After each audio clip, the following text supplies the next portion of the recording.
राधा राधा नाम जो कोई सुमिरी है, श्री राधा राधा नाम, श्री राधा राधा नाम जो कोई सुमिरी है, नंद नंदनता के पीछे फिरी है। ब्रह्म वैवर्त पुराण में स्वयं श्याम सुंदर अपने श्रीमुख से कहते हैं कि राज शब्दम कुर्वस्तस्त्रो ददामि भक्ति मुत्तमाम। जो आर्त भाव से रा कह देता है, रा रा रा, ठाकुर जी कहते मैं उसे अपनी प्रेमा भक्ति प्रदान कर देता हूँ।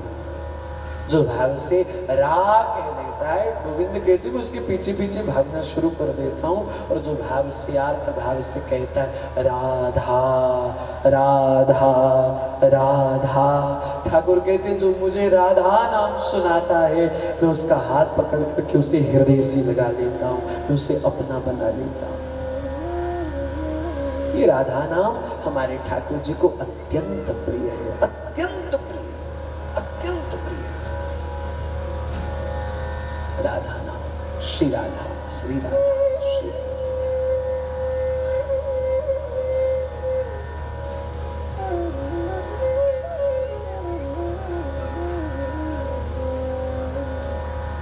राधा नाम और राधा नाम की कीर्ति, राधा नाम का यश भला कैसे गाया जा सकता है। एक तो श्री कृष्ण का यश गाना ही बड़ा कठिन है, सुदुर्लभ है। श्री कृष्ण का यश नहीं गाया जा सकता, और फिर श्री राधा का यश कैसे गाया जाए। श्री राधा का नाम, श्री राधा की चर्चा, श्री राधा रानी के गुण, श्री राधा की कीर्ति, श्री किशोरी जी का स्वभाव, श्री किशोरी जी का सुयश, कौन उसको गा सकता है, कौन उसका बखान कर सकता है, और उसको किस वाणी से गाया जाए। कृष्ण यश गाना ही बड़ा दुर्लभ है, श्री राधा यश का गान कैसे हो।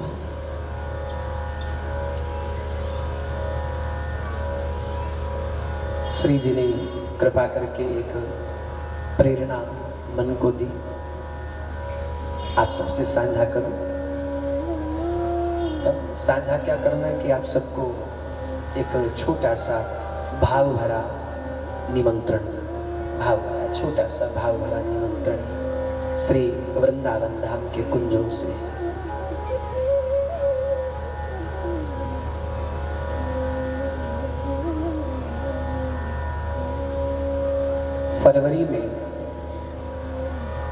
फरवरी महीने का जो आगामी 2020 का फरवरी आ रहा है, फिर 2020 में फरवरी का पहले हफ्ते के पहले 5 दिन, फरवरी के पहले हफ्ते के पहले 5 दिन, 1 2 3 4 5 फरवरी, श्री जी की प्रेरणा से, श्री जी की कृपा से एक सौभाग्य प्राप्त हो रहा है। श्री वृंदावन धाम में 5 दिनों के लिए श्री राधा रानी के यश की, श्री राधा रानी की कीर्ति, श्री राधा रानी के गुणों का गान करने के लिए श्रीमद् राधा चरित्र 5 दिनों का, 1 2 3 4 5 फरवरी 2020 श्री राधा चरित्र। उन 5 दिनों में केवल एक छोटी सी पहचान करने का प्रयास है कि वस्तुतः श्री राधा कौन है, श्री राधा तत्व क्या है, श्री राधा का चरित्र क्या है, श्री राधा का मर्म क्या है। क्या श्री राधा वो हैं जो आज वो टीवी में दिखाया जा रहा है राधा कृष्ण के सीरियल के नाम पर, क्या श्री राधा वो है? नहीं, राधा तत्व बड़ा दुर्लभ है साहब, बड़ा दुर्लभ, बड़ा अनंत है। उसके लिए तो मैं वो जो टीवी में आजकल चल रहा है राधा कृष्ण को लेकर के सीरियल, उसके लिए केवल एक कहूंगा कि वो मनोरंजन के लिए अच्छा है, मनोरंजन से ज्यादा वो कुछ नहीं है। मनोरंजन से ज्यादा वो कुछ नहीं। खैर मुझे उस चर्चा में नहीं जाना, विषयांतर हो जाएगा। संकेत केवल इतना है कि उसमें जो कुछ भी दिखाया जा रहा है वो वास्तविकता से, सच्चाई से कोसों दूर है, कोसों दूर। 1% भी उसमें कोई वास्तविकता नहीं है, नहीं है मतलब नहीं है। तो खैर मुझे उस चर्चा में नहीं जाना, मुझे अपनी चर्चा में रहना है। तो 1, 2, 3, 4, 5 फरवरी 5 दिन श्री वृंदावन धाम में श्री वृंदावन रजरानी की कृपा से वृंदावन की उन प्रेम चिन्मयी उन कुंज निकुंजों की ओर में बैठ करके श्रीमद् राधा चरित्र श्री किशोरी जी के विषय पर, श्री किशोरी जी की चर्चा को श्रवण करने के लिए हम उपस्थित रहेंगे। जो वैष्णव उन 5 दिनों में सेवा का अवसर प्राप्त करना चाहते हैं, जो चलना चाहते हैं, वो अवश्य ही मुझसे संपर्क करें। 5 दिनों की वो एक ऐसी भावमयी यात्रा, एक ऐसी प्रेममयी यात्रा, परम चिन्मयी यात्रा। स्थान श्रीहित रास मंडल, सेवा कुंज के पास में श्रीहित रास मंडल है। हमारी गुरु परंपरा का, हमारी हरिवंशी राधा वल्लभी संप्रदाय का स्थान है श्रीहित रास मंडल। वहाँ 5 दिनों की श्री जी की कृपा से उन्हीं के गुणों को कुछ कहने का, कुछ सुनने का, कुछ सुनाने का अवसर प्राप्त हुआ है। तो मेरी व्यासपीठ से आप सब आमंत्रित हैं। श्री राधा चरित्र, श्री राधा सुयश, श्री राधा कीर्ति, श्री राधा के गुणों का गान। सुखदेव जी लीला शुक्र है। श्री कृष्ण के पास उपस्थित होते तो ठाकुर जी को श्री राधा रानी का गुण, श्री राधा रानी की कीर्ति, श्री राधा रानी की चर्चा सुनाते। श्री किशोरी जी के पास उपस्थित होते तो राधा रानी को श्री ठाकुर जी की कीर्ति, श्री ठाकुर जी की चर्चा, श्री ठाकुर जी की लीला सुनाते।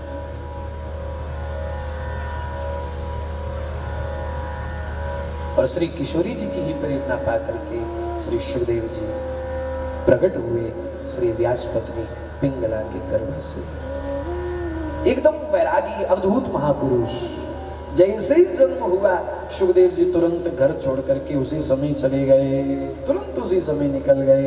पीछे पीछे पिता श्री व्यास जी भागे, पुत्र रुको, हे पुत्र रुको, हे पुत्र रुको।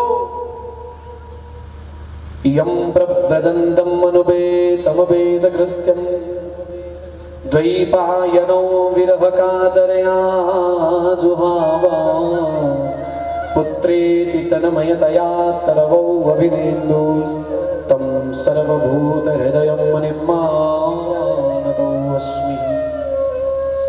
हे पुत्र रुको, हे पुत्र रुको, हे पुत्र रुको। लेकिन सुखदेव जी न रुके, मुड़ करके पीछे न देखा। कस्य माता पिता कस्य कस्य भार्या सहोदरा, कौन माता कौन पिता, कौन अपना कौन पराया, कौन सुंदर कौन कुरु। एकदम अवधूत। अवधूत शब्द बड़ा गहरा शब्द है। हमारे यहाँ सनातन परंपरा में बड़े जो दिव्य महापुरुष होते उनको अवधूत कहा जाता है, अवधूत कहा गया। अवधूत शब्द बड़ा गहरा है, इस शब्द की बड़ी गहराई है। मैं सरल शब्दों में अगर कहूँ, अवधूत उसको कहा जाता है माने जिसका चित्त प्रतिपल प्रतिक्षण भगवान श्री राधा माधव की नित्य विहार लीलाओं में रमण करता रहता है, जिसका चित्त प्रतिपल प्रतिक्षण श्री राधा गोविंद की लीला चिंतन में रमा रहता है, डूबा रहता है, उसको अवधूत कहते हैं। श्री कृष्ण चरित्र प्रतिपल जिसका चित्त डूबा है उस रस सिंधु, वो अवधूत। सुखदेव जी चले गए। व्यास जी बड़े दुखी हुए, पुत्र की कामना थी, पुत्र भी मिला, वो भी चला गया। नारद जी बोले चिंता न करो, गए तो लौट के भी आएंगे। आपको तो प्रसन्न होना चाहिए कि जनमानस के कल्याण की भावना से आपने पुत्र की कामना करी थी, और इससे पहले कि आप अपने पुत्र को उस मार्ग पर चलाते, आपसे पहले ही आपका पुत्र उस मार्ग पर चल पड़ा है। आपको तो प्रसन्न होना चाहिए। प्रसन्न होना चाहिए, इसमें तो प्रसन्नता है। मैं दिल्ली में कथा कह रहा था तो एक माता जी अपना बेटा लेके आए, तो महाराज जी इसको थोड़ा सा समझाओ। मैंने सोचा कि शरारतबाजी करता होगा तो मुझको लेके समझाओ इसको, तो बोले नहीं शरारत नहीं करता, इसको ना मंदिर जाने की आदत है।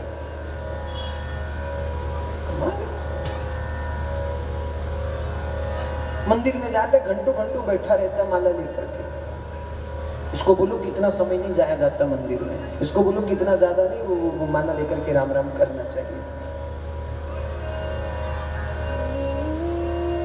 मैंने कहा मैं तो समझाऊं कैसे, तो तुमको सीखने की जरूरत है। आजकल का युवा बल तो अध्यात्म के मार्ग से इतना पिछड़ा इतना दूर गया है। कथा कीर्तन में, मंदिर में, धार्मिक उत्सवों में, धार्मिक कार्यों में आजकल का युवा कहां दिखाई देता है। और दिख भी जाए तो महाराज लोगों की बात तो छोड़ो, अपने ही विरोधी हो जाते हैं, अपने। मुझे याद है जब मेरे पिता ने मुझे इस मार्ग पर चलाने का निर्णय क्या किया, कुछ प्रभु की ऐसी प्रेरणा थी, कुछ पूर्व जन्मों का ऐसा संस्कार था, और स्वयं की रुचि, स्वयं की इच्छा भी ऐसी रही कि मुझे इसी मार्ग को चुनना है। क्योंकि जब मैंने इस मार्ग में प्रवेश किया 8 वर्ष की अवस्था में, तो कुछ समय व्यतीत हुआ, कुछ मुझे सोच समझ आई, कुछ विचार लेने का, कुछ ऐसा निर्णय लेने का जब ऐसा अधिकार मिला, कुछ अवस्था बड़ी हुई। मुझे याद है आज भी वो दिन, मैं अपनी अवस्था के 14वें वर्ष में प्रवेश करने के लिए जा रहा था। 13 वर्ष मेरी अवस्था के पूरे हो रहे थे। एक दिन मेरे पिताजी ने मुझे अपने पास बिठा कर मुझसे पूछा कि पुत्र क्या चाहते हैं, बेटा क्या चाहते हैं, इसी मार्ग में रहना है कि किसी और मार्ग में जाना है, क्या चाहते हैं। क्योंकि अपने ही सगे संबंधी लोग पिताजी से कहते थे इसको डॉक्टर बनाओ, इसको इंजीनियर बनाओ, इसको ये करवाओ, उसको वो करवाओ, इसको वहां पढ़ने के लिए भेजो, उसको वहां पढ़ने के लिए भेजो, इसको ऐसा बनाओ, इसको वैसा बनाओ। तो पिताजी ने मुझसे पूछा कि तुम क्या चाहते हो, तुम क्या चाहते हो। अवस्था मेरी कोई बहुत बड़ी नहीं थी, 13 वर्ष पूरे हो रहे थे मेरी अवस्था के। तो ऐसी अवस्था में इतनी सोच समझ तो होती नहीं, निर्णय लेने का सामर्थ्य तो होता नहीं है। लेकिन अकस्मात मुझसे एक शब्द निकल गया कि पिताजी मुझे आपकी विरासत को संभालना है। क्योंकि पूज्य पिताजी पहले स्वयं भी भागवत कथा कहते रहे हैं। मैंने तुरंत जवाब दिया, मुझे आपकी इस विरासत को संभालना, मुझे इसी क्षेत्र में रहना। तो जब मेरी स्वीकृति हुई तो पिताजी ने भी निर्णय ले लिया कि ठीक है इसी मार्ग में रहना है, ये विरासत तुमको संभालनी है। महाराज लोगों की बात छोड़ो, अपने इकट्ठे हो गए थे। मुझे याद है मेरी सबसे बड़ी बुआ जी आई और मुझे डांट करके, मेरे पिताजी को डांट करके, मेरी बुआ जी मेरे पिताजी से बड़ी हुई, तो पिताजी को डांट करके, मुझे डांट करके उन्होंने पिताजी से कहा ले कोई काम में हमें लोगों के घर जाके ढोलकियां बाजे बजाना, लोगों को नचाना है कोई काम में। उन्होंने पिताजी को डांट करके बोला। लेकिन फिर एक दिन ऐसा आया, आज से 4-5 साल पहले की बात है, मैं 14 वर्ष की अवस्था से कथा कह रहा हूँ, 11 वर्ष हो गए मुझे कथा कहते हुए। आज से 4-5 साल पहले की बात है, तो कहीं कथा थी उसी क्षेत्र में जहाँ जिस क्षेत्र से मेरी बुआ जी हैं। तो मुझे बड़ा अच्छा लगा अपने आप में कि वो कथा में आकर के बैठी थी। ये वही थी जो जिन्होंने कहा था कि ये कोई काम क्या है ये सब। वो कथा में आकर के बैठी थी। और जानते हो कथा से जब मैं नीचे उतरा, उन्होंने मेरे सिर पे हाथ रख करके मुझसे क्या कहा, बेटा तेने 7 कुलों को तार दिया। उन्होंने मुझसे ये बात कही।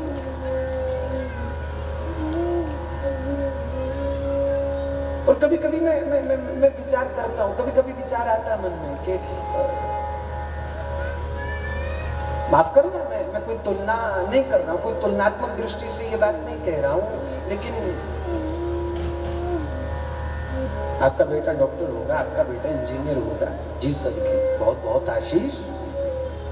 आपका बेटा बहुत बड़ा ऑफिसर होगा या होगा, बनेगा या हो चुका है। या बहुत बड़ा बिजनेसमैन है या होगा भविष्य में, या किसी भी सामाजिक क्षेत्र में जा लेगा, बहुत अच्छी बात है। मैं बहुत बहुत आशीष देता हूँ व्यासपीठ के बल से।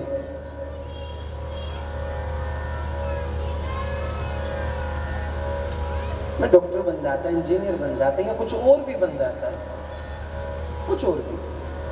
घर में मेरी एक माँ है, एक ही रहती, घर में एक बाप है, एक ही रहता, एक भाई है तो एक ही रहता, एक बहन है तो एक ही रहती। अब मेरे ठाकुर जी ने कृपा करके मुझे ये कथा का मार्ग दिया, कथा कहने की, सुनने की, सुनाने की सेवा प्रदान करी। अब मैं कितने फायदे में हुए यार। मैं जहाँ जाता हूँ, घर में मेरी एक माँ बैठी है, लेकिन जहाँ जाता हूँ हजारों माताओं का स्नेह मुझे मिल जाता है। जहाँ जाता हूँ वो घर मेरा अपना हो जाता है।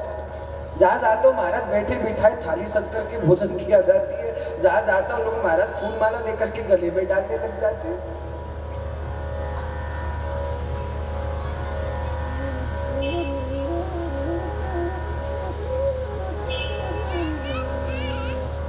ये इसको क्या क्या क्या समझा जाए, क्या कहा जाए? ये पूर्व जन्मों का संस्कार है कि प्रभु कृपा है कि क्या है? मेरी समझ से बाहर है ये बात। लेकिन फिर भी चारों ओर से ध्यान लगा करके अंत में एक ही निर्णय सामने आता है कि मूल में तो प्रभु की कृपा ही है, प्रभु की कृपा है। घर में एक भाई होता, एक बहन होती, जहां जाता हूं अनंत भाई बहनों का प्यार मुझे मिलता है, अनंत बंधुओं का प्रेम स्नेह मुझे प्राप्त होता है। और ये केवल मेरी अकेले की बात नहीं है, इस क्षेत्र में मेरे जैसे जितने भी होंगे, जितने भी हैं, जितने भी आगे भविष्य में होंगे, ये सबके लिए। और इसमें प्रसन्नता होनी चाहिए। केवल संतान पैदा कर लेने से तुम माँ बाप नहीं हो जाते, नहीं हो जाते। मैं जानता हूं आज का समय हो गया कथा, केवल 2 मिनट ये बात कह करके विश्राम करूं। केवल संतान पैदा कर लेने से तुम माता पिता नहीं हो गए। संतान पैदा तो पशु पक्षी जानवर भी कर लेते, तुमने कर ली तो कौन सी बड़ी बात? कौन बड़ी बात? सुअर भी 6-6 महीने में 12-12 बच्चे पैदा करती है, तुमने कर लिए तो कौन सी बड़ी बात है?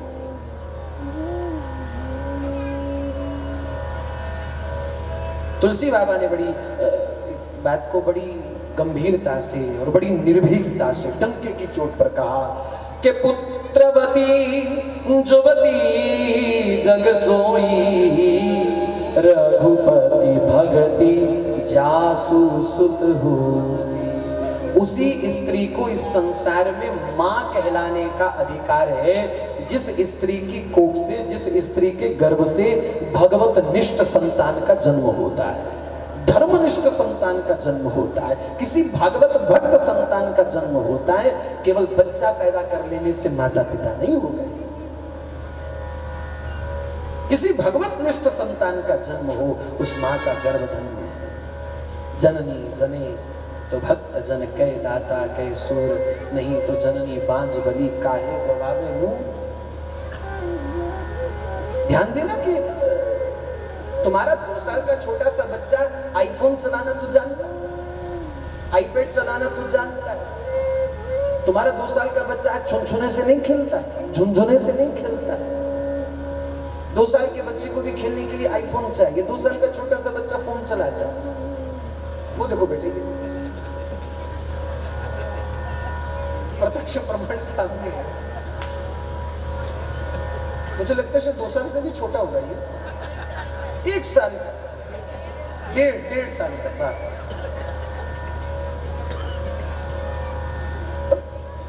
साहब पता नहीं माँ के पेट से सीख के आते हैं, कहां से सीख के, किसने सीखा? तो मैं देख रहा हूँ कि बड़े ध्यान से बैठा है।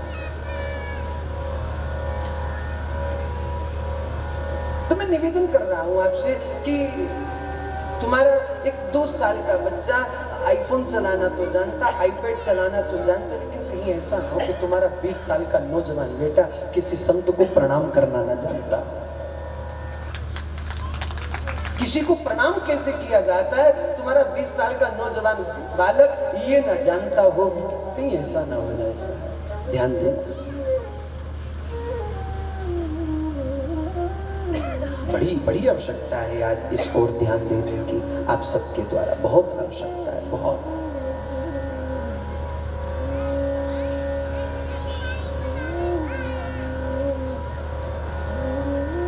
नारद जी ने कहा, व्यास जी आपको तो प्रसन्न होना चाहिए, आपका बेटा तो आपसे पहले ही उस अध्यात्म के मार्ग पर बढ़ चला है, उस शिखर तक पहुंच गया, वो तो आपको तो प्रसन्न होना चाहिए।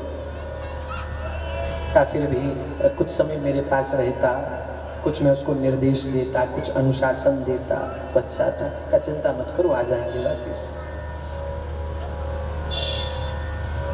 जिस जंगल में श्री सुखदेव जी बैठे हैं, एक वट वृक्ष के नीचे, व्यास जी के कुछ शिष्य वहां से जा रहे थे। भागवत जी का एक श्लोक वो गुनगुना रहे थे। श्लोक के शब्द श्री सुखदेव जी के कानों में पड़ गए। वरहापीडं नटवर वपु कर्णयोः कर्णिकारं बिभ्रदवासः कनककपिशं वैजयन्तीं च मालाम् रन्ध्राणवेणो रदरसुधया पूरयन्न गोपवृन्दै वृन्दारण्यं स्वपदरमणं प्राविशदगीतकीरति। तड़क वितड़क पीला पीला पीतांबर जिनके श्रीअंग पर सुशोभित है, सुंदर मयूर पंख जिनके सर पर सुशोभित हो रहा है, मकराकृत कुंडल जिनके कानों में सुशोभित हो रहे हैं, पूर्णिमा के पूर्ण अर्ध चंद्र के समान जिनका चमकता हुआ ललाट है, लहराती बल खाती हुई एक नागिन की भांति जिनकी लटकती हुई लटकन है, बोल कपोलों को छूती हुई, कमल की पंखुड़ी के समान मोटे मोटे जिनके नेत्र हैं, शुक जैसी तीखी सी प्यारी सी नासिका, केसर की लालिमा से युक्त अधर, बाजूबंद कंगन, कमर की करधनी, हाथों की बांसुरी, चरणों की पायजेब, और यशोदा मैया बड़े चाव से बड़े लाड़ से लालजू के श्री चरणों में महावर लगाती है। महावर समझते हो? वो लाल लाल जो लगाते हैं, क्या कहते हैं उसको आपकी भाषा में? क्या? आलता।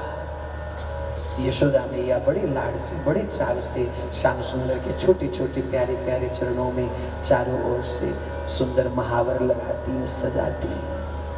सुंदर सुंदर सुगंधित पुष्पों से श्री ठाकुर जी के केश संवारती हैं मैया। ऐसे प्यारे श्री श्याम सुंदर संध्या के समय में अपने सखाओं के मध्य में घिरे हुए, एक हाथ में लकुटी पकड़े, करदनी में धरी हुई बांसुरी, तिरछी सी चितवन से अपने दरवाजे की ओर में खड़ी हुई गोपी की ओर निहारते हुए, ऐसे श्याम सुंदर संध्या के समय में लौट करके वापिस अपनी मैया के पास आ रहे हैं। वृंदारण्यम स्वपदरमणं प्राविशदगीतकीरति। सुखदेव जी ने जब ये श्लोक सुना, सुखदेव जी का चित्त आकर्षित हो गया। कानों के माध्यम से श्री ठाकुर जी सुखदेव जी के हृदय में आकर के विराजमान हो गए। सुखदेव जी का चित्त आकर्षित कर लिया श्री ठाकुर जी ने। कईयों ने दिल कुर्बान किए,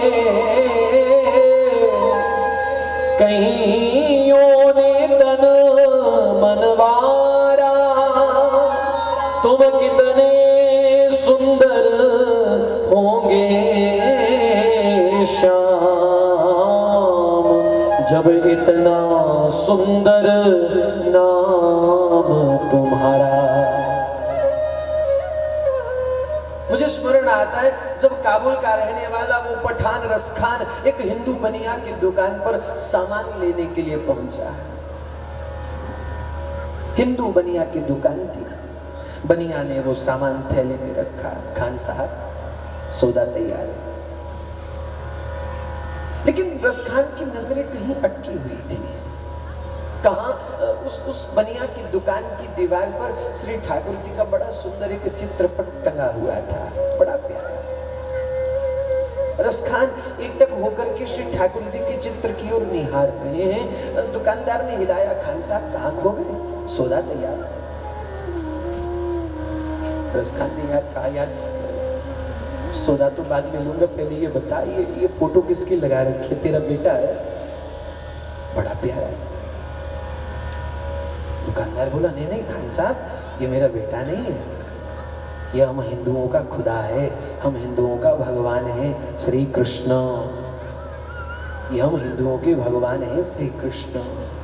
रसखान के नेत्र भरे आए, फड़फड़ाते हुए होठों से, कपकपाती हुई वाणी से, भीगे हुए नेत्रों से रसखान ने दुकानदार से कहा, यार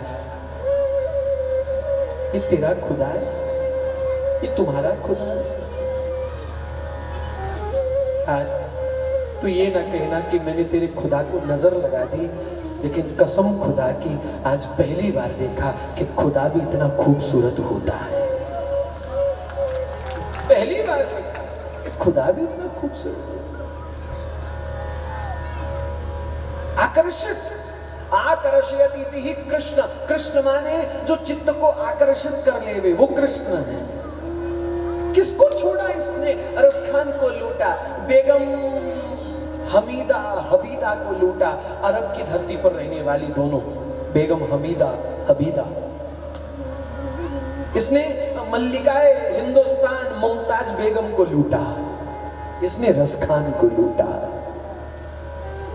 इसने किसको छोड़ा? कईयों ने दिल कुर्बान की, कईयों ने तन मन मारा। तुम कितने सुंदर होंगे शाम, जब इतना सुंदर नाम तुम्हारा। मैं कुर्बान क्यों न जाऊं। आओ दो पल दर्शन करने का प्रयास करें। मैं कुर्बान क्यों न जाऊं, दरबार है निराला। कुर्बान क्यों न जाऊं, दरबार है निराला। कुर्बान क्यों न जाऊं, दरबार है निराला। कुर्बान क्यों न जाऊं, दरबार है निराला। मैं कुर्बान क्यों न जाऊं, दरबार है निराला। मैं कुर्बान क्यों न जाऊं, दरबार है निराला। मैं कुर्बान क्यों न जाऊं,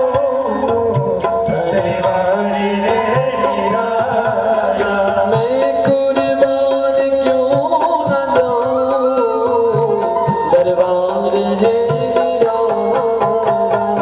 कुर्बान क्यों न जाऊं, दरबार है निराला। ये दरबार है निराला,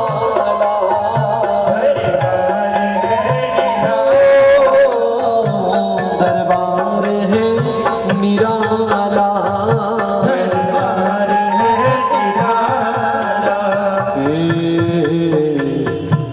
ठकुरानी राधा प्यारी, ठकुरानी राधा प्यारी। ठाकुर है नंद लाला, ठकुरानी राधा प्यारी। ठाकुर है नंद लाला, ठकुरानी राधा प्यारी। ठाकुर है नंद लाला,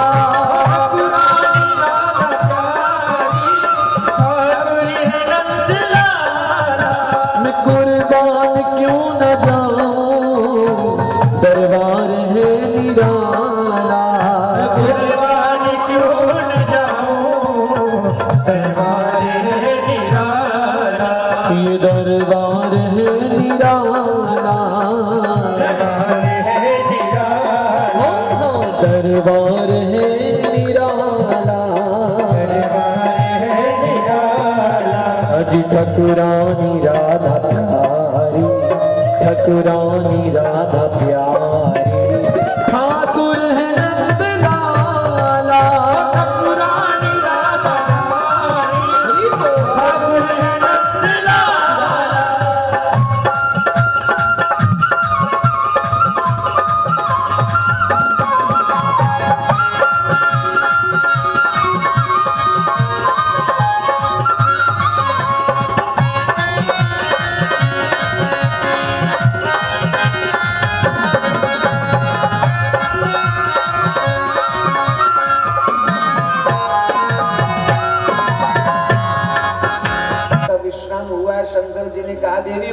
हो, अमर हो गई। पार्वती जी बोली काहे की बधाई, कौन सा अमर, मैंने तो कथा सुनी नहीं, काहे की बधाई? बोले क्या मतलब? बोले जब वो आप सुना रहे थे ना, एक बार फिर से सुनाओ ना। जब वो उद्धव गए थे वृंदावन में गोपियों को ज्ञान उपदेश करने के लिए, उद्धव ने गोपियों से क्या बोला, क्या कहा? बोले मैंने सुनाई तो थी। बोले आपने सुनाई होगी, मैंने नहीं सुनी, मैं तो सो गई थी। शंकर जी बोले सो गई थी तो सो ही रहो। ये कथा मेरे मुख से केवल एक बार निकलनी थी आपके लिए, आपने न सुन करके ये अवसर गवा दिया, गवा दिया। कई बार कथाओं में लोगों की ये समस्या रहती है, पहले 1-2 दिन लोग पता क्यों नहीं आते। हाँ, पहले 1-2 दिन वो उन्होंने वही धुंधकारी मारना है,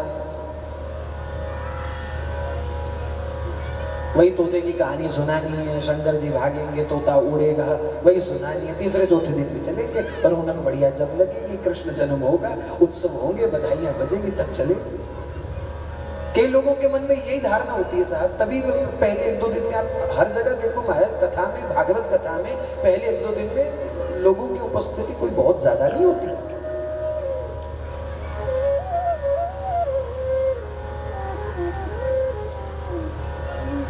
अवसर मिला है तो अवसर का लाभ उठाने का प्रयास करो। ऐसा नहीं है कि ये अवसर बार बार मिलता रहेगा, हर बार मिलता रहेगा, अनेक बार से मिलता हुआ आ रहा है तो आगे भी मिलता रहे, मिलता रहे।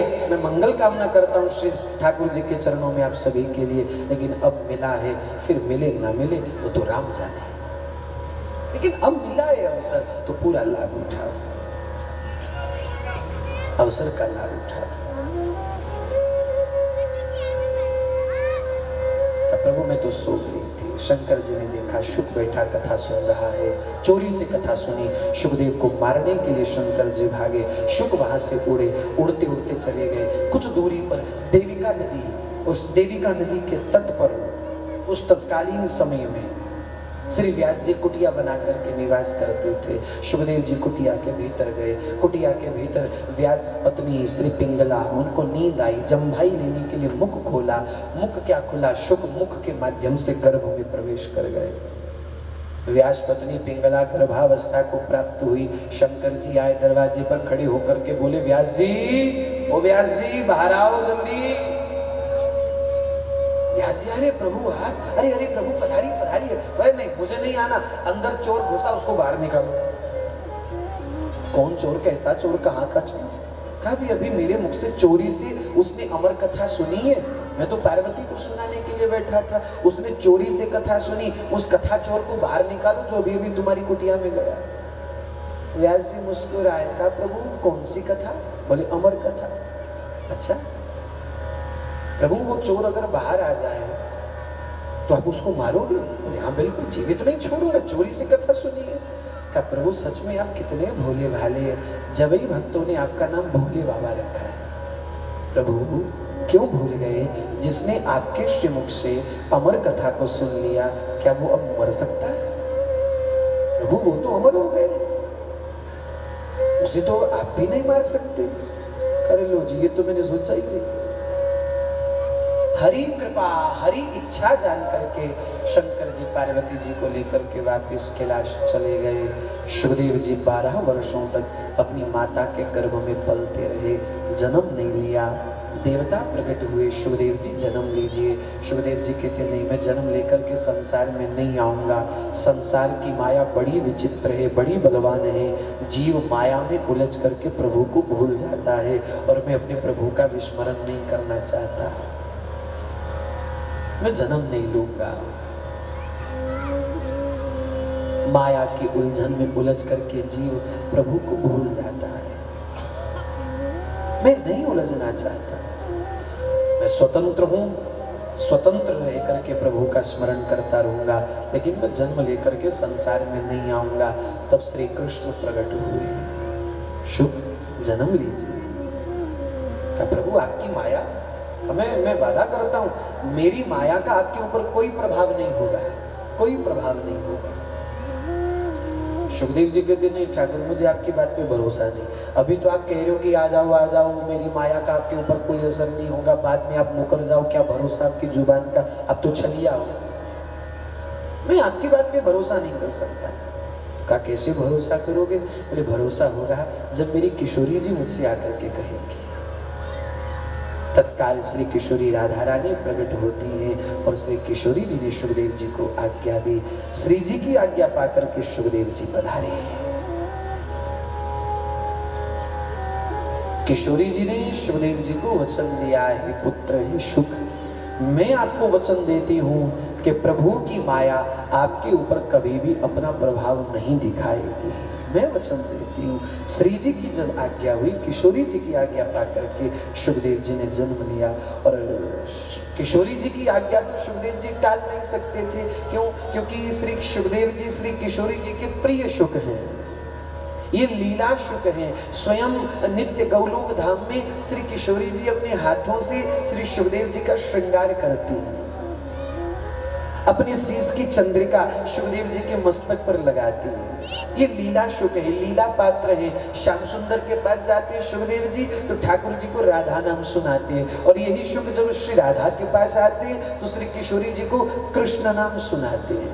राधा नाम श्रवण से श्री कृष्ण प्रसन्न होते हैं और कृष्ण नाम के श्रवण से श्री राधा रानी प्रसन्न होती है। ये राधा रानी को कृष्ण नाम सुनाते हैं और ये ठाकुर जी को श्री राधा नाम सुनाते हैं। ठाकुर जी के पास जाते तो श्री किशोरी जी की महिमा सुनाते हैं, किशोरी जी के पास आते तो श्री कृष्ण की महिमा सुनाते हैं, श्री कृष्ण का सुंदर सुयश का गान करते, श्री कृष्ण के गुणों का गान करते, श्री कृष्ण की कीर्ति का गान करते। ये लीला सुख है और श्री किशोरी जी की प्रेरणा से ही ये सब लीला रची थी। शंकर जी ने उस किशोरी जी की इस रची हुई लीला में अपना सहयोग दिया और वही सुखदेव जी श्री किशोरी जी की कृपा पा करके श्री पिंगला भगवती के गर्भ से प्रकट हुए। बोले सुखदेव भगवान की जय। श्री किशोरी जी ने सुखदेव जी को वचन दिया, आप जन्म लो, श्री कृष्ण की माया आपके ऊपर अपना प्रभाव नहीं जताएगी।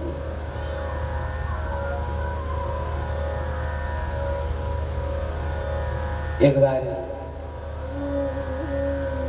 निकुंज लीला करते करते श्री किशोरी जी अकस्मात ठाकुर जी से रूठ गई, नाराज हो गई। श्याम सुंदर को समझ में नहीं आ रहा है कि किशोरी जी के ये मान करने का कारण क्या, ये रूठने का कारण क्या है। ऐसी तो कोई घटना भी नहीं घटी, ऐसी तो कोई लीला भी नहीं हुई कि मेरी किसी लीला के कारण श्री जी रूठ गई हो, मान करके बैठ गई हो, नाराज हो जाए। मैंने तो ऐसा कुछ किया भी नहीं, फिर श्री जी क्यों नाराज है, क्यों रूठी? श्याम सुंदर ने अनेक भांति से प्रयास किया श्री किशोरी जी को मनाने का, लेकिन किशोरी जी मानती नहीं। नाराजगी वो तो बढ़ती जा रही थी। आखिर ठाकुर जी ने श्री जी से पूछ लिया, हे किशोरी जी, हे स्वामिनी जी, आपके इस मान करने का कारण क्या है, आपके रूठने का कारण क्या है, आप क्यों रूठी? श्री जी ने कहा, श्याम सुंदर, याद है जब आप त्रेता में राम बन करके आए थे? बोले हाँ। हे श्याम सुंदर, जब त्रेता में आप रामावतार धारण करके आए थे तो उस समय आपने एक प्रतिज्ञा की थी। आपने कहा था कि निर्मल मन जन सो मोहि भावा, मोहि कपट छल छिद्र न भावा। आपने रामावतार में प्रतिज्ञा की थी कि निर्मल मन वाला व्यक्ति ही मेरी कृपा को प्राप्त कर सकता है। जिस जीव के मन में छल होगा, कपट होगा, मान होगा, अभिमान होगा, उस जीव पर मेरी कृपा कभी नहीं होगी। याद है आपने प्रतिज्ञा की थी? बोले हाँ बिल्कुल याद है। कहा, श्याम सुंदर क्षमा करना, आपकी ये बात हमको जरा भी अच्छी नहीं लगी, आपकी ये प्रतिज्ञा हमको अच्छी नहीं लगी। बोले क्यों, इसमें गलत क्या है? मैंने गलत क्या बोल दिया कि निर्मल मन वाला जीव ही मेरी कृपा को पाएगा, जिस जीव के मन में छल कपट होगा, मान अभिमान होगा, वो मेरी कृपा को प्राप्त नहीं कर सकेगा, इसमें गलत क्या है? कहीं गलती तो है? का श्याम सुंदर, आपकी ये प्रतिज्ञा सतयुग में निभ गई, त्रेता में निभ गई, जैसे तैसे द्वापर में भी निभ जाएगी, कलयुग में आपकी ये प्रतिज्ञा नहीं पूरी हो सकती। आपने कहा कि निर्मल मन वाला जीव ही मेरी कृपा को प्राप्त करेगा। श्याम सुंदर, आपने विचार नहीं किया कलयुग में ऐसा जीव कहां से ढूंढ करके लाओगे? निर्मल मन वाला व्यक्ति कलयुग में कहां से ढूंढोगे आप? श्याम सुंदर, आप जानते हैं कलयुग का जीव आसुरी शक्ति का होगा, मनमुखी होकर के अपने जीवन को चलाने वाला होगा। कहां से लाओगे ऐसा निर्मल मन वाला व्यक्ति? कोई ना कोई व्यसन, कोई ना कोई दुर्भावना, कोई ना कोई दोष, कोई ना कोई कमी, कोई ना कोई पाप, कोई ना कोई अपराध कलयुग के जीव के जीवन में होगा, अवश्य ही होगा। कलयुग का जीव चाह करके भी दोषों से कभी मुक्त नहीं हो सकता। कोई ना कोई दोष, कोई ना कोई कमी, कोई ना कोई अपराध जीव के जीवन में अवश्य रहेगा। और इसका मतलब कलयुग का कोई भी जीव आपकी कृपा को प्राप्त ही नहीं कर सकता। श्याम सुंदर मौन हो गए। कहिए तो मैंने सोचा ही नहीं। नहीं सोचा तो अब सोचो।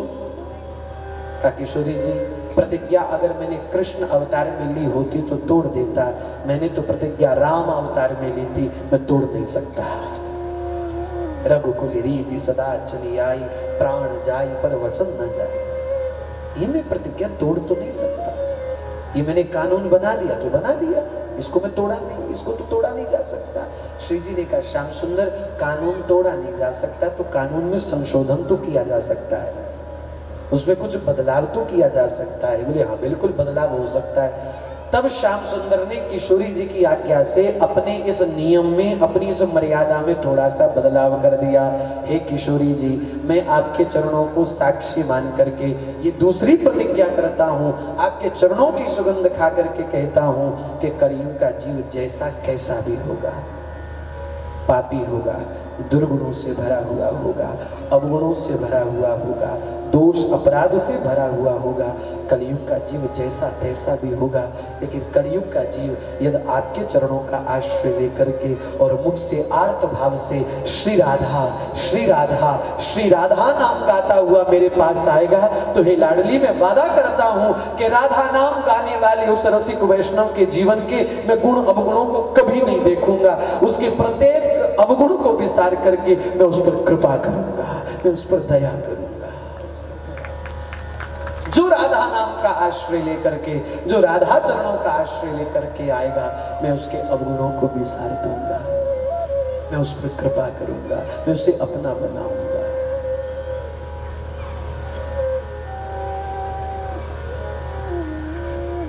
राधा राधा नाम जो कोई सुमिरी है, श्री राधा राधा नाम, श्री राधा राधा नाम जो कोई सुमिरी है, नंद नंदनता के पीछे फिरी है। ब्रह्म वैवर्त पुराण में स्वयं श्याम सुंदर अपने श्रीमुख से कहते हैं कि राज शब्दम कुर्वस्तस्त्रो ददामि भक्ति मुत्तमाम। जो आर्त भाव से रा कह देता है, रा रा रा, ठाकुर जी कहते मैं उसे अपनी प्रेमा भक्ति प्रदान कर देता हूँ। जो भाव से रा कह देता है, गोविंद कहते मैं उसके पीछे पीछे भागना शुरू कर देता हूँ। और जो भाव से आर्त भाव से कहता है राधा राधा राधा, ठाकुर कहते जो मुझे राधा नाम सुनाता है मैं उसका हाथ पकड़ करके उसे हृदय से लगा लेता हूँ, मैं उसे अपना बना लेता हूँ। ये राधा नाम हमारे ठाकुर जी को अत्यंत प्रिय है, अत्यंत प्रिय, अत्यंत प्रिय। राधा नाम, श्री राधा श्री राधा श्री राधा।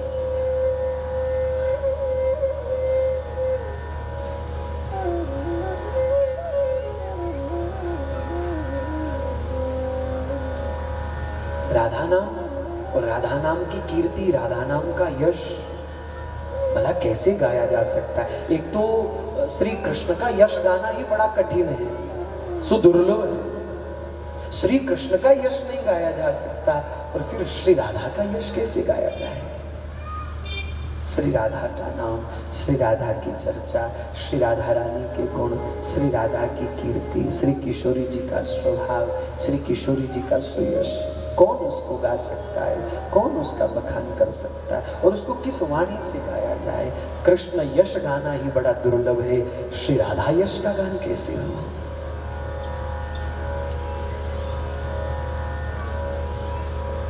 श्री जी ने कृपा करके एक प्रेरणा मन को दी, आप सबसे साझा करो।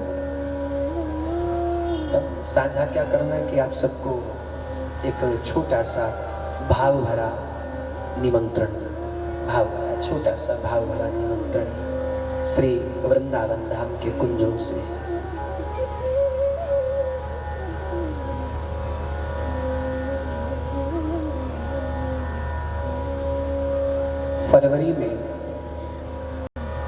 फरवरी महीने का जो आगामी 2020 का फरवरी आ रहा है, फिर 2020 में फरवरी का पहले हफ्ते के पहले 5 दिन, फरवरी के पहले हफ्ते के पहले 5 दिन, 1 2 3 4 5 फरवरी, श्री जी की प्रेरणा से, श्री जी की कृपा से एक सौभाग्य प्राप्त हो रहा है। श्री वृंदावन धाम में 5 दिनों के लिए श्री राधा रानी के यश की, श्री राधा रानी के कीर्ति, श्री राधा रानी के गुणों का गान करने के लिए श्रीमद् राधा चरित्र 5 दिनों का, 1 2 3 4 5 फरवरी 2020 श्री राधा चरित्र। उन 5 दिनों में केवल एक छोटी सी पहचान करने का प्रयास है कि वस्तुतः श्री राधा कौन है, श्री राधा तत्व क्या है, श्री राधा का चरित्र क्या है, श्री राधा का मर्म क्या है। क्या श्री राधा वो हैं जो आज वो टीवी में दिखाया जा रहा है राधा कृष्ण के सीरियल के नाम पर? क्या श्री राधा वो है? नहीं, राधा तत्व बड़ा दुर्लभ है साहब, बड़ा दुर्लभ, बड़ा अनंत है। उसके लिए तो मैं वो जो टीवी में आजकल चल रहा है राधा कृष्ण को लेकर के सीरियल, उसके लिए केवल एक कहूंगा कि वो मनोरंजन के लिए अच्छा है, मनोरंजन से ज्यादा वो कुछ नहीं है, मनोरंजन से ज्यादा वो कुछ नहीं। खैर मुझे उस चर्चा में नहीं जाना, विषयांतर हो जाएगा। संकेत केवल इतना है कि उसमें जो कुछ भी दिखाया जा रहा है वो वास्तविकता से, सच्चाई से कोसों दूर है, कोसों दूर। 1% भी उसमें कोई वास्तविकता नहीं है, नहीं है मतलब नहीं है। तो खैर मुझे उस चर्चा में नहीं जाना, मुझे अपनी चर्चा में रहना है। तो 1 2 3 4 5 फरवरी 5 दिन श्री वृंदावन धाम में, श्री वृंदावन रज रानी की कृपा से वृंदावन के उन प्रेम चिन्मयी उन कुंज निकुंजों की ओर में बैठ करके श्रीमद् राधा चरित्र श्री किशोरी जी के विषय पर, श्री किशोरी जी की चर्चा को श्रवण करने के लिए हम उपस्थित रहेंगे। जो वैष्णव उन 5 दिनों में सेवा का अवसर प्राप्त करना चाहते हैं, जो चलना चाहते हैं, वो अवश्य ही मुझसे संपर्क करें। 5 दिनों की वो एक ऐसी भावमयी यात्रा, एक ऐसी प्रेममयी यात्रा, परम चिन्मयी यात्रा। स्थान श्रीहित रास मंडल, सेवा कुंज के पास में श्रीहित रास मंडल है। हमारी गुरु परंपरा का, हमारी हरिवंशी राधा वल्लभी संप्रदाय का स्थान है श्रीहित रास मंडल। वहाँ 5 दिनों की श्री जी की कृपा से उन्हीं के गुणों को कुछ कहने का, कुछ सुनने का, कुछ सुनाने का अवसर प्राप्त हुआ है। तो मेरी व्यासपीठ से आप सब आमंत्रित हैं। श्री राधा चरित्र, श्री राधा सुयश, श्री राधा कीर्ति, श्री राधा के गुणों का गान। सुखदेव जी लीला शुक्र है, श्री कृष्ण के पास उपस्थित होते तो ठाकुर जी को श्री राधा रानी का गुण, श्री राधा रानी की कीर्ति, श्री राधा रानी की चर्चा सुनाते। श्री किशोरी जी के पास उपस्थित होते तो राधा रानी को श्री ठाकुर जी की कीर्ति, श्री ठाकुर जी की चर्चा, श्री ठाकुर जी की लीला सुनाते।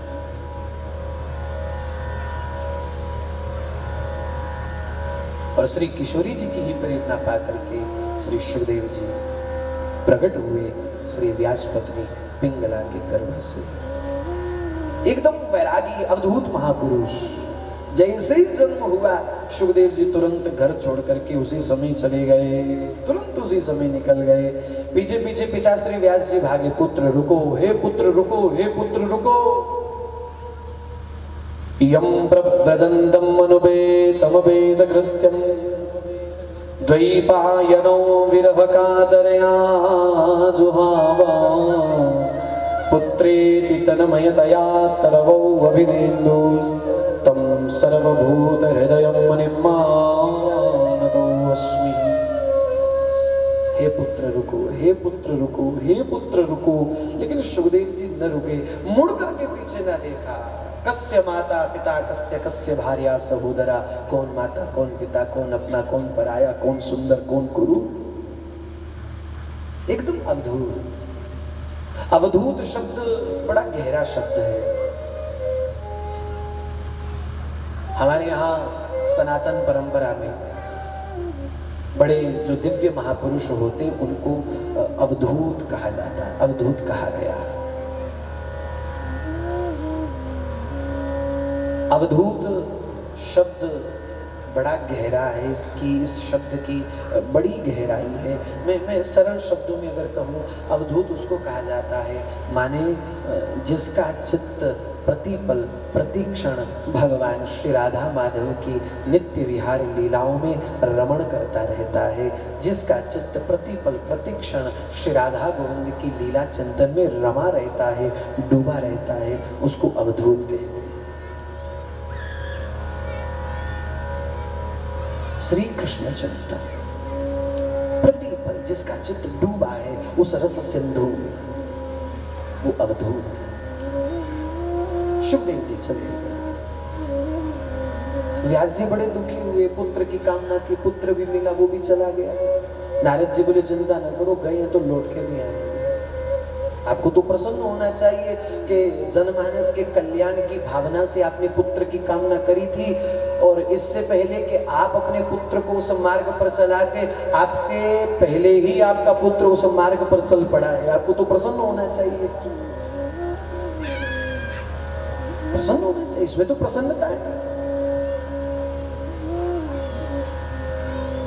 मैं दिल्ली में कथा कह रहा था तो एक माता जी अपना बेटा लेके आए। महाराज जी इसको थोड़ा सा समझाओ। मैंने सोचा कि शरारतबाजी करता होगा तो वो बोले कि समझाओ इसको। तो बोले नहीं, शरारत नहीं करता, इसको ना मंदिर जाने की आदत है।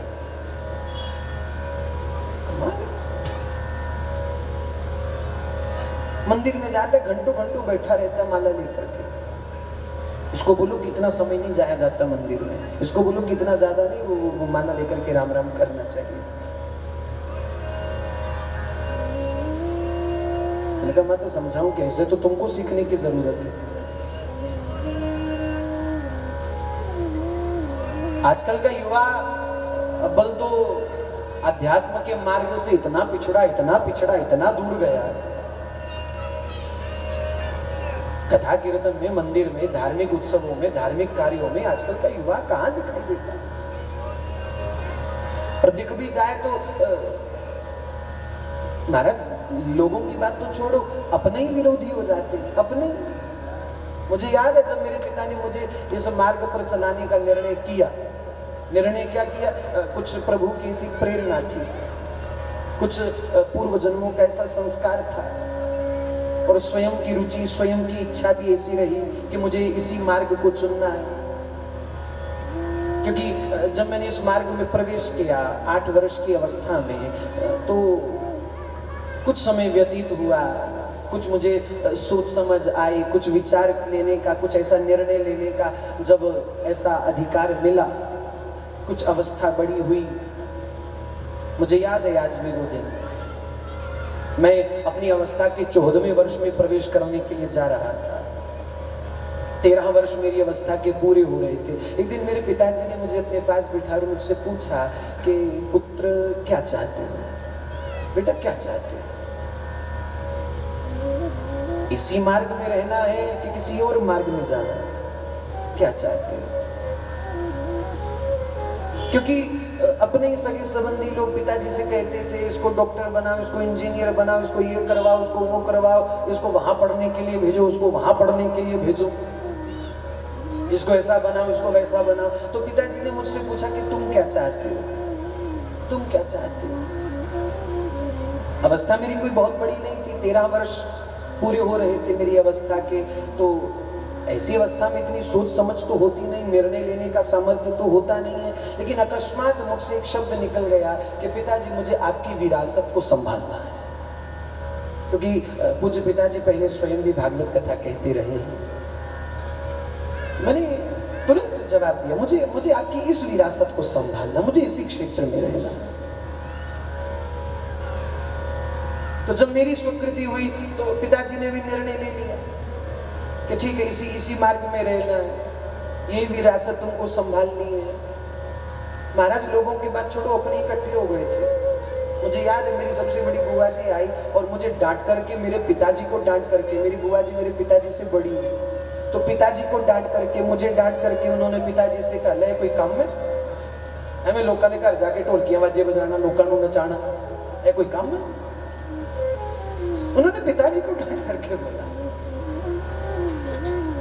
लेकिन फिर एक दिन ऐसा आया, आज से 4-5 साल पहले की बात है, मैं 14 वर्ष की अवस्था से कथा कह रहा हूँ, 11 वर्ष हो गए मुझे कथा कहते हुए। आज से 4-5 साल पहले की बात है। तो कहीं कथा थी उसी क्षेत्र में जहाँ जिस क्षेत्र से मेरी बुआ जी हैं। तो मुझे बड़ा अच्छा लगा अपने आप में कि वो कथा में आकर के बैठी थी। ये वही थी जो जिन्होंने कहा था कि ये कोई काम है क्या है ये सब। वो कथा में आकर के बैठी थी। और जानते हो, कथा से जब मैं नीचे उतरा, उन्होंने मेरे सिर पे हाथ रख करके मुझसे क्या कहा, बेटा तेने 7 कुलों को तार दिया। उन्होंने मुझसे ये बात कही।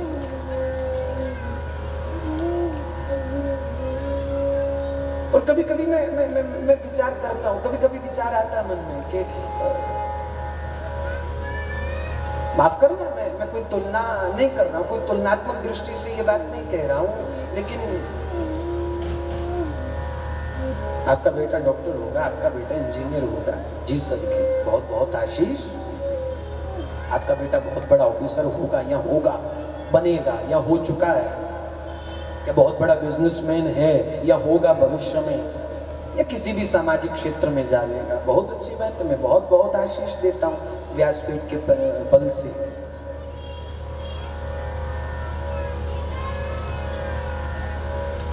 मैं डॉक्टर बन जाता, इंजीनियर बन जाता, या कुछ और भी बन जाता, कुछ और भी। घर में मेरी एक माँ है, एक ही रहती, घर में एक बाप है, एक ही रहता, एक भाई है तो एक ही रहता, एक बहन है तो एक ही रहती। अब मेरे ठाकुर जी ने कृपा करके मुझे ये कथा का मार्ग दिया, कथा कहने की, सुनने की, सुनाने की सेवा प्रदान करी। अब मैं कितने फायदे में हुए यार। मैं जहाँ जाता हूँ, घर में मेरी एक माँ बैठी है, लेकिन जहाँ जाता हूँ हजारों माताओं का स्नेह मुझे मिल जाता है। जहाँ जाता हूँ वो घर मेरा अपना हो जाता है। जहाँ जाता हूँ महाराज बैठे बिठाए थाली सज करके भोजन किया जाती है। जहाँ जाता हूँ लोग महाराज फूल माला लेकर के गले में डालने लग जाते हैं।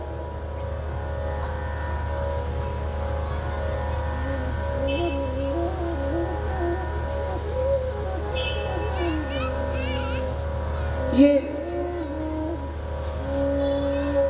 इसको क्या क्या क्या समझा जाए, क्या कहा जाए?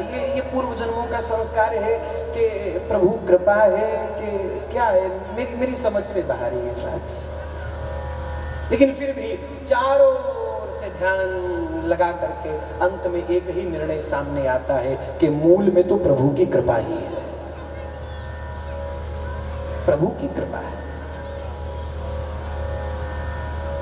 घर में एक भाई होता, एक बहन होती, जहां जाता हूं अनंत भाई बहनों का प्यार मुझे मिलता है, अनंत बंधुओं का प्रेम स्नेह मुझे प्राप्त होता है। और ये केवल मेरी अकेले की बात नहीं है, इस क्षेत्र में मेरे जैसे जितने भी होंगे, जितने भी हैं, जितने भी आगे भविष्य में होंगे, ये सबके लिए है। और इसमें प्रसन्नता होनी चाहिए। केवल संतान पैदा कर लेने से तुम माँ बाप नहीं हो जाते, नहीं हो जाते। जानता हूं आज का समय हो गया कथा, केवल 2 मिनट ये बात कह करके विश्राम करूं। केवल संतान पैदा कर लेने से तुम माता पिता नहीं हो गए। संतान पैदा तो पशु पक्षी जानवर भी कर लेते, तुमने कर ली तो कौन सी बड़ी बात, कौन बड़ी बात। सुअरनी 6-6 महीने में 12-12 बच्चे पैदा करती है, तुमने कर लिए तो कौन सी बड़ी बात।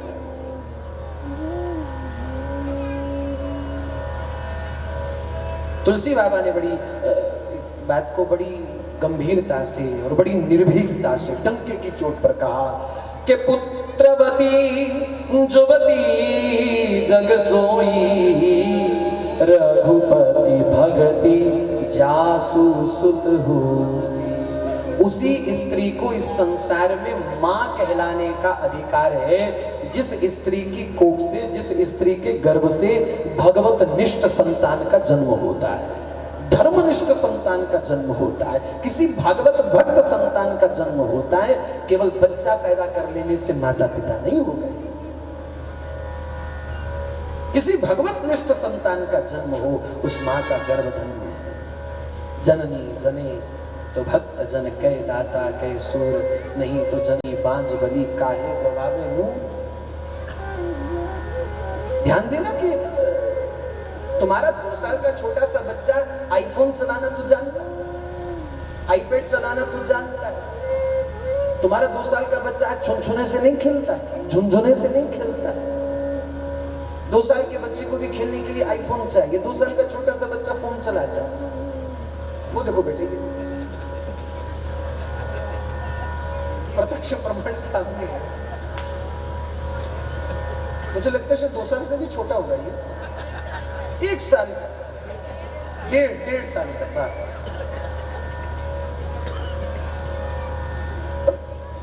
साहब पता नहीं माँ के पेट से सीख के आते हैं, कहां से सीख के, किसने सिखाया। तो मैं देख रहा हूं कि बड़े ध्यान से बैठा है।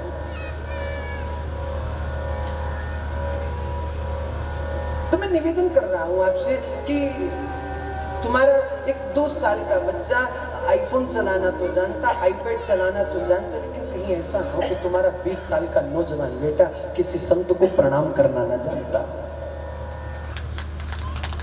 किसी को प्रणाम कैसे किया जाता है तुम्हारा 20 साल का नौजवान बालक ये ना जानता हो।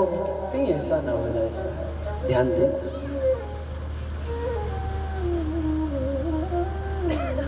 बड़ी आवश्यकता है आज इस ओर ध्यान देने की, आप सबके द्वारा बहुत आवश्यकता है, बहुत।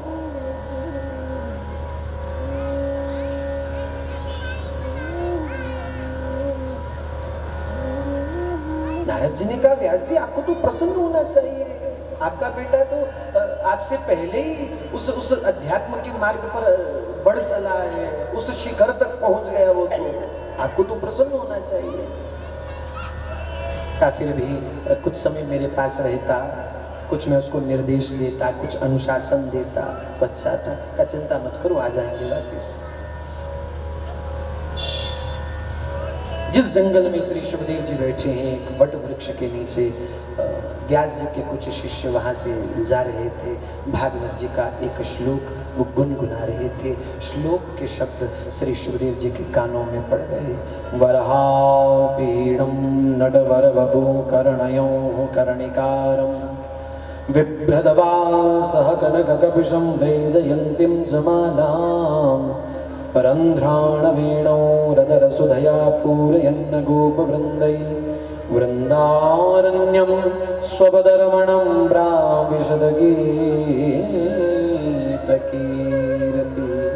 तड़क वितड़क पीला पीला पीतांबर जिनके श्रीअंग पर सुशोभित है, सुंदर मयूर पंख जिनके सर पर सुशोभित हो रहा है, मकराकृत कुंडल जिनके कानों में सुशोभित हो रहे हैं, पूर्णिमा के पूर्ण अर्ध चंद्र के समान जिनका चमकता हुआ ललाट है,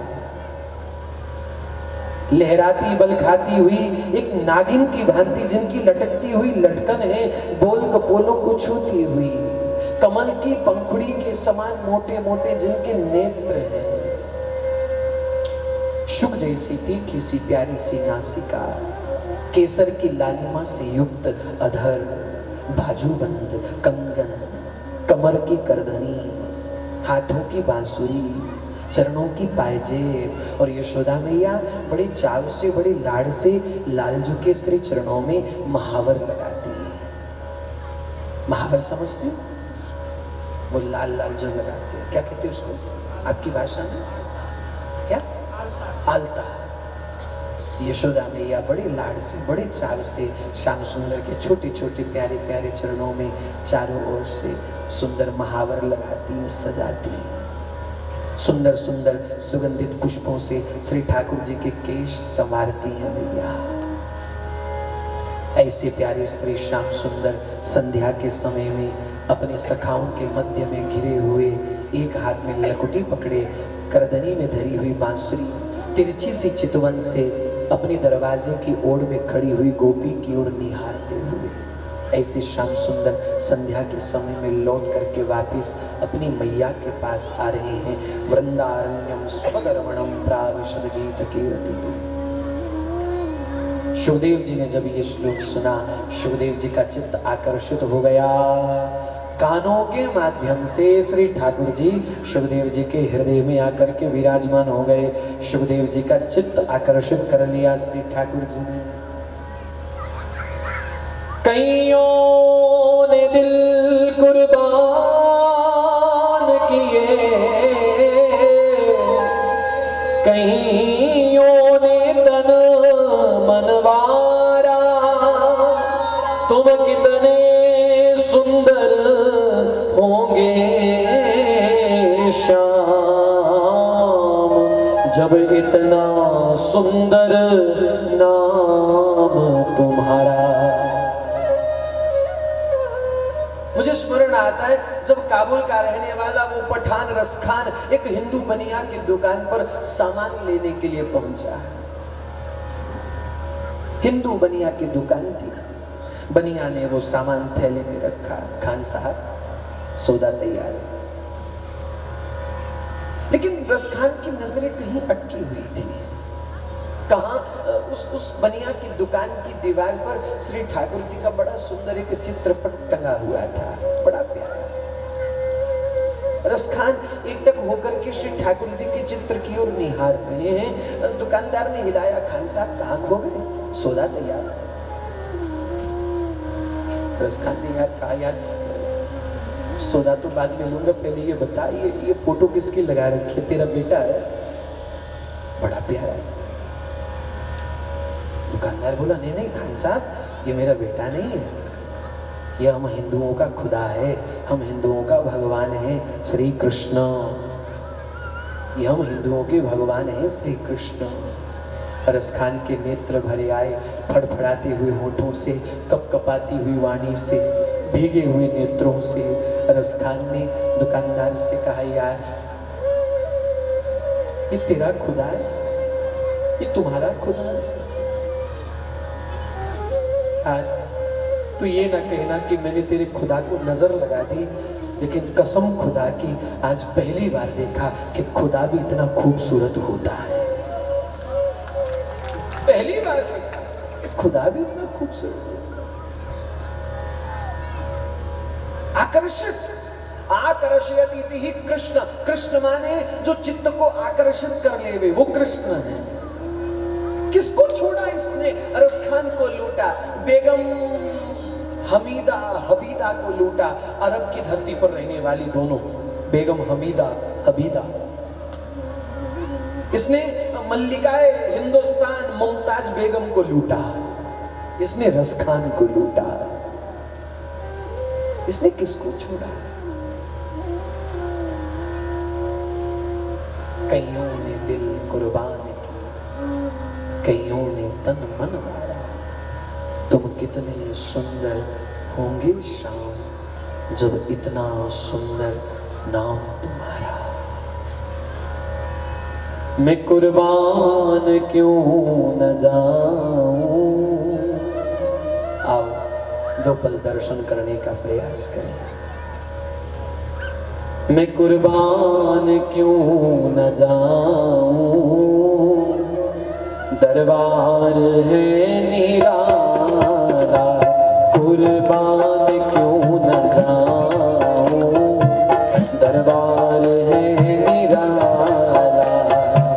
कुर्बान क्यों न जाऊं, दरबार है निराला, कुर्बान क्यों न जाऊं, दरबार है निराला।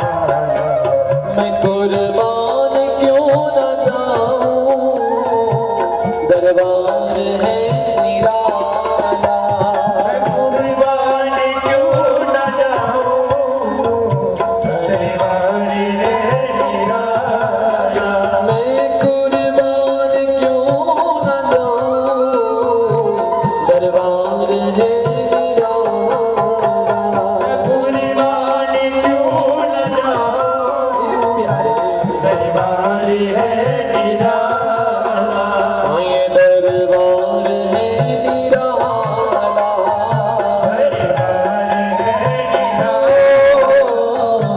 दरबार है निराला।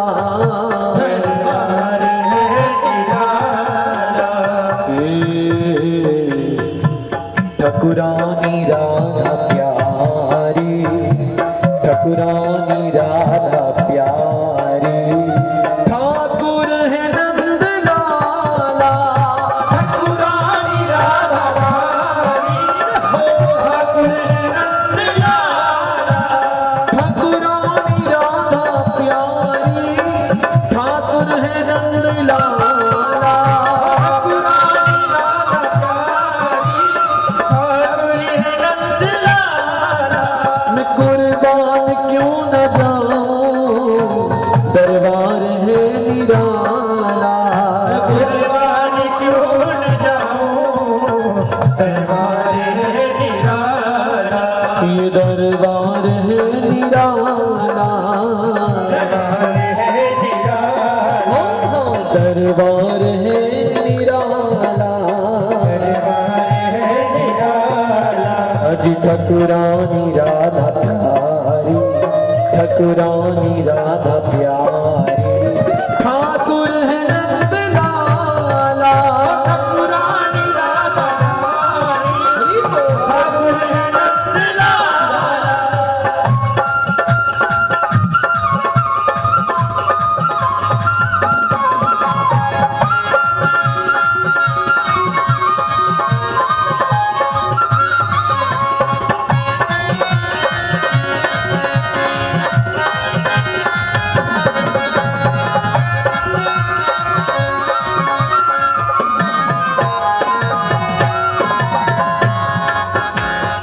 खूब सज रही है झूले में राधा प्यारी, खूब सज रही है झूले में राधा रानी, क्या खूब सज रही है झूले में राधा प्यारी, क्या खूब सज रही है झूले में राधा,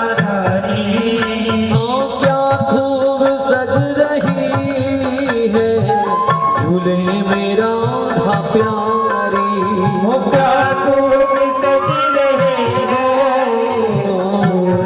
में राधा प्यारी, क्या खूब सज रही है झूले में राधा प्यारी, क्या खूब सज रही है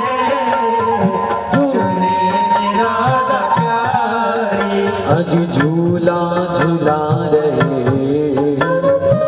झूला झूला रहे,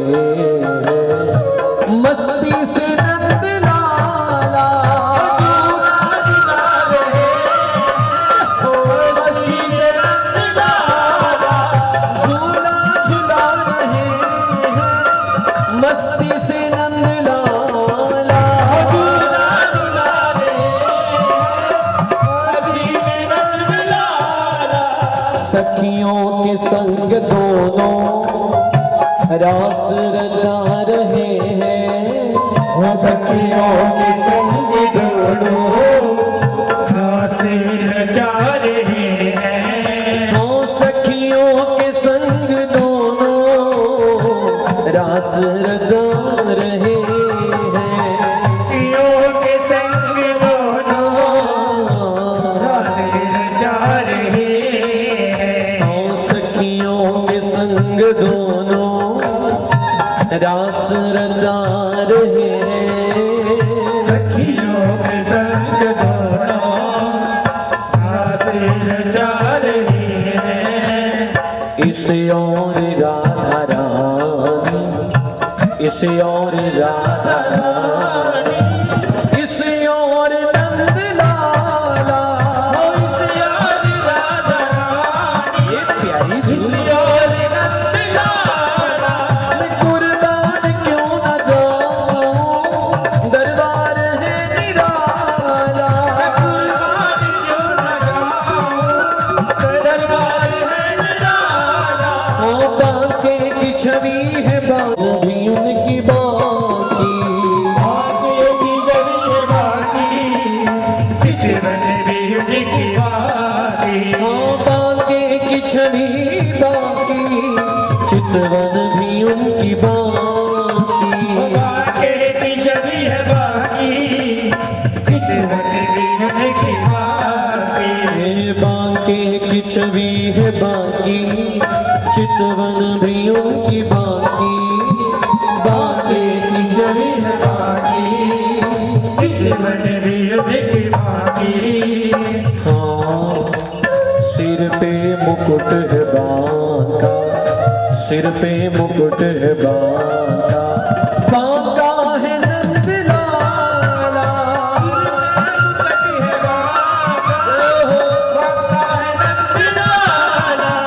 कुर्बान क्यों न जाऊं, दरबार है निराला।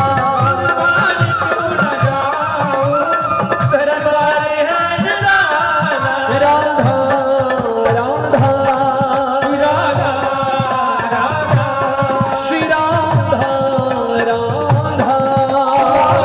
वो करे भरे राधा राधा राधा राधा राधा राधा राधा राधा। राधा राधा राधा राधा राधा राधा राधा। राधा राधा,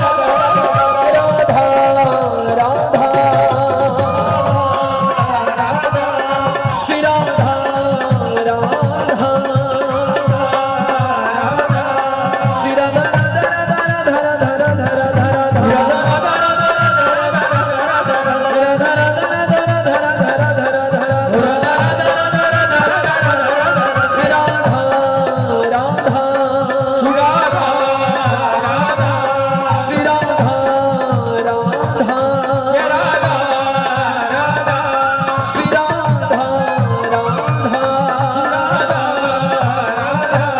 श्री राधा राधा।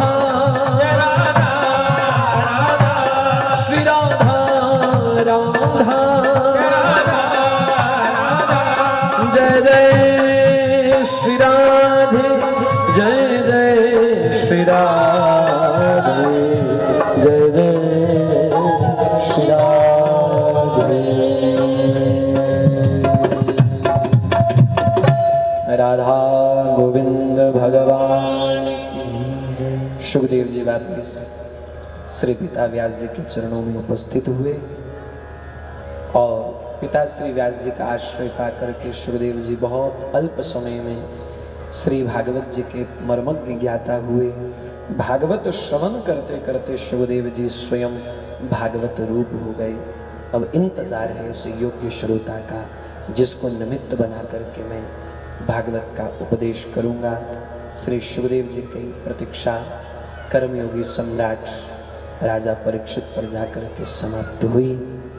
श्री सूत जी महाराज ने शौनक ऋषियों से महाराज परीक्षित के चरित्र का बहुत सुंदर वर्णन किया। ऋषियों ने पूछा कि हम बड़े विस्तार से महाराज परीक्षित के चरित्र को श्रवण करना चाहते हैं। सूत जी महाराज ने कहा बिल्कुल श्रवण करवाऊंगा, लेकिन अभी नहीं, कल दोपहर 3 बजे। कल दोपहर 3 बजे सूत जी पुनः सुनाने के लिए उपस्थित रहेंगे। आप सब समय का बहुत ध्यान रखिए। मैंने कल भी निवेदन किया था, समय पर आप लोग यहाँ उपस्थित रहोगे तो मैं भी समय पर व्यासपीठ पर बैठकर के कथा को प्रारंभ कर सकूँगा। समय पर कथा का प्रारंभ हो, समय पर कथा का विश्राम हो। सेवा अवश्य कीजिए, स्वयं भी आओ, औरों को भी प्रेरणा दो।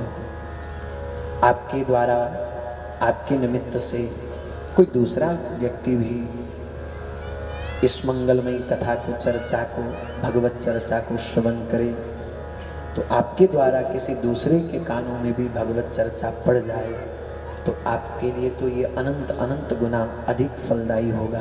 कल भागवत प्रेम रस कथा के द्वितीय दिवस के विश्राम की तरफ बढ़ रहे हैं, आरती की तरफ जा रहे हैं। आज भी महाराज जी ने, अतुल कृष्ण शास्त्री जी ने हमारे सभी श्रोताओं को भाव विभोर किया, उनके लिए हम उनके धन्यवादी हैं। आज हम यहाँ पे आए हुए हमारे श्रीमती और श्री जैन जी जो कि मंडी गोविंदगढ़ से आए हैं, और श्रीमती और श्री ग्रोवर जी जो कि प्रोग्रेसिव सोसाइटी से आए हैं। मैं कॉलोनी वासियों की तरफ से आप सब दोनों कपल्स का यहाँ पे अभिनंदन करता हूँ। बहुत बहुत धन्यवाद आपके यहाँ पधारने का। मैं कॉलोनी वासियों से एक अपील करूँगा कि कल को और ज़्यादा संख्या में अपने मित्र इष्टों और संबंधियों के साथ यहाँ पर आके कथा का आनंद लें। कल भी कथा पूरे 3 बजे यहाँ पे पंडाल में शुरू हो जाएगी और ताकि विराम 7 बजे तक हो सके। जय जय श्री राधे, जय श्री श्री भागवत भगवान की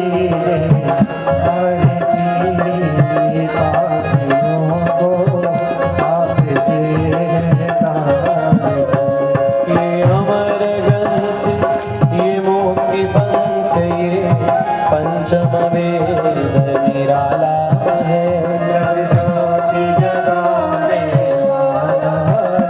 हरि नाम यही, हरि ध्यान यही, जग के मंगल के आरती।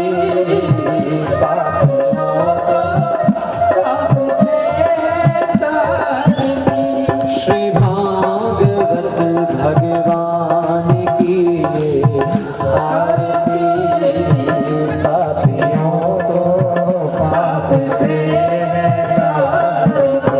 ये शांति गीत पावन पुनीत, पापों को मिटाने वाला है। ये सुख करनी, ये दुख हरनी, श्री मधुसूदन की आरती। पापियों को पाप से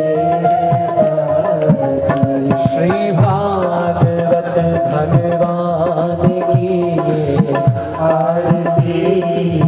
पापियों को पाप से ये मधुर बोल पग पंथ खोल, सत मार्ग बताने वाला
सब सोहित निष्काममति श्री वृंदावन विश्राम श्री राधा वल्लभ लाल को हृदय ध्यान मुखनाम निकसि कुंज ठाड़ी भये भुजा परस पर्यंग श्री राधा वल्लभ मुख कमल निरखि नयन हरिवंश जाके में बसत रहे श्री राधा वल्लभ लाल ताकि बदरज धोय ध्रुव विबत रहो सबका श्री राधा वल्लभ लाल की श्री वृंदावन धाम की श्री वृंदावन रजरानी की श्री यमुना रसरानी की पूज्य श्रीहित हरिवंश चंद्रजू महाप्रभु की श्री सेवक जो महाराज की श्री सदगुरु